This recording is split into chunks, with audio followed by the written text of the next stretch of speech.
Assalamualaikum warahmatullahi wabarakatuh. Kembali lagi ke channel saya. Kali ini akan membahas tentang pendidikan kewarganegaraan kelas 10. Hakikat bangsa dan negara.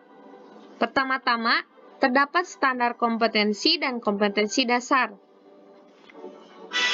Yang kedua, peta konsep hakikat bangsa dan negara. Ini merupakan peta konsepnya yang akan dibahas pada kesempatan kali ini. Yang pertama, pemenuhan kebutuhan manusia terdiri dari kebutuhan fisik dan biologis, kemudian kebutuhan ekonomi dan kebutuhan sosial. Pengertian negara. Apa sih negara? Kata negara berasal dari stat Inggris, stat Belanda dan Jerman, etat Prancis, statum bahasa Latin, dan yang berarti keadaan yang tegak dan tetap. Negara adalah organisasi yang di dalamnya ada rakyat, wilayah yang permanen, dan pemerintahan yang berdaulat, yaitu baik ke dalam maupun keluar. Dalam arti luas, negara merupakan kesatuan sosial masyarakat yang diatur secara konstitusional untuk mewujudkan kepentingan bersama. Ciri-ciri negara. Yang pertama, sebagai organisasi yang sah. Yang kedua, mempunyai kedaulatan dan sebagai alat pemaksa.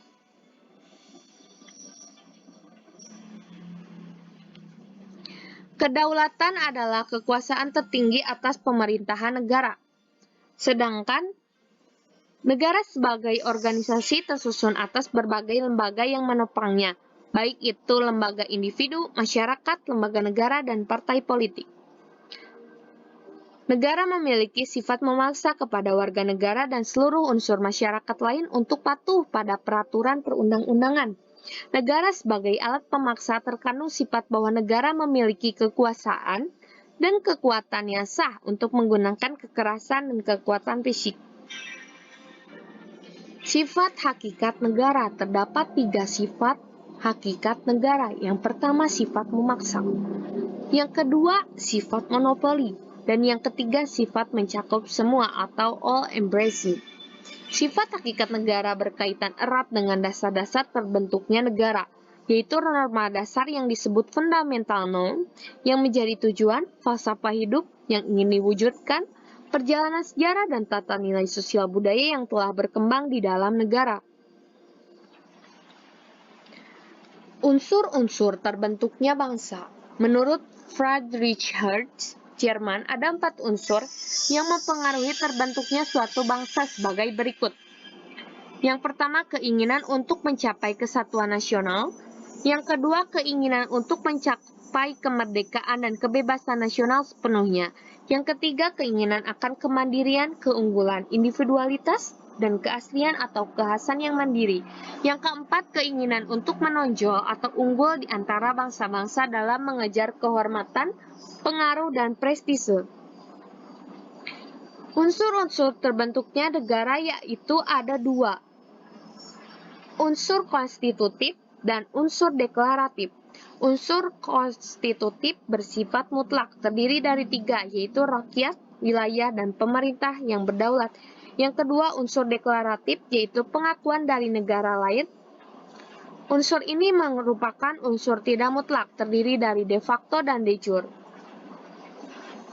Rakyat terdiri dari penduduk dan bukan penduduk. Penduduk terbagi dari warga negara dan bukan warga negara. Secara sosiologis, rakyat adalah sekumpulan manusia yang dibersatukan oleh rasa persamaan dan yang bersama-sama mendiami suatu wilayah tertentu. Secara hukum, rakyat merupakan warga negara dalam suatu negara yang memiliki ikatan hukum dengan pemerintah. Beberapa teori tentang kedaulatan oleh para ahli. Yang pertama, kedaulatan Tuhan. Yang kedua, kedaulatan raja. Yang ketiga, kedaulatan negara. Yang keempat, kedaulatan hukum. Dan yang terakhir, kedaulatan rakyat. Pengakuan dari negara lain memiliki 2 dasar pertimbangan. Yang pertama, adanya kekhawatiran akan kelangsungan hidupnya. Dan yang kedua, ketentuan hukum alam. Unsur deklaratif pengakuan dari negara lain terdiri dari dua, de facto dan de jure. De facto bersifat sementara dan bersifat tetap, sedangkan de jure bersifat tetap dan bersifat penuh. Tujuan dan fungsi negara. Tujuan negara. Tujuan masing-masing negara sangat dipengaruhi oleh tata nilai sosial budaya, kondisi geografis, cara terbentuknya, serta politik dari penguasa yang bersangkutan. Pada umumnya, suatu negara didirikan dengan tujuan yang pertama menciptakan kesejahteraan, dan yang kedua mewujudkan ketertiban dan ketentraman seluruh rakyat yang menjadi bagiannya. Persamaan dan perbedaan antara sosialisme dan komunisme. Ini merupakan tabel persamaan sosialisme dan komunisme.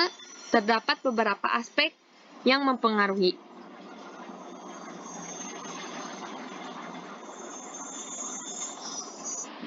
Tujuan negara adalah mengarahkan segala kegiatan dan sekaligus menjadi pedoman dalam penyusunan dan pengendalian alat kelengkapan negara serta kehidupan rakyatnya. Fungsi dan sekaligus tujuan NKRI tercantum pada pembukaan Undang-Undang Dasar 1945 alinea keempat yang berbunyi melindungi segenap bangsa Indonesia dan seluruh tumpah darah Indonesia. Yang kedua, memajukan kesejahteraan umum. Yang ketiga, mencerdaskan kehidupan bangsa. Dan yang keempat, ikut melaksanakan ketertiban dunia yang berdasarkan kemerdekaan, perdamaian abadi, dan keadilan sosial. Selanjutnya, pengertian patriotisme. Patriotisme adalah sikap yang bersumber dari perasaan cinta tanah air, semangat kebangsaan atau nasionalisme, sehingga menimbulkan kerelaan berkorban untuk bangsa dan negara. Patriotisme terbagi menjadi dua. Yang pertama, patriotisme buta atau blind patriotisme. Yang kedua, patriotisme konstruktif atau konstruktif patriotis. Itulah penjelasan dari saya mengenai hakikat dan tujuan bangsa Indonesia atau hakikat dan tujuan negara. Terima kasih telah menonton, semoga bermanfaat. Wassalamualaikum warahmatullahi wabarakatuh. Tetap semangat, jangan lupa like, comment, and subscribe.